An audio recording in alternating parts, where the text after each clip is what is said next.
Hi, how are you doing? Good. What's your name? Isabel. I'm going into 5th grade. What school do you go to? I go to Greenhill.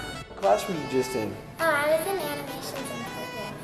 We're learning how to use Alice and how to make games and how to make our characters move, how to set up cameras so that we can get different views, how to be able to move our characters with like the arrow keys. Getting to see what we've built. It's fun.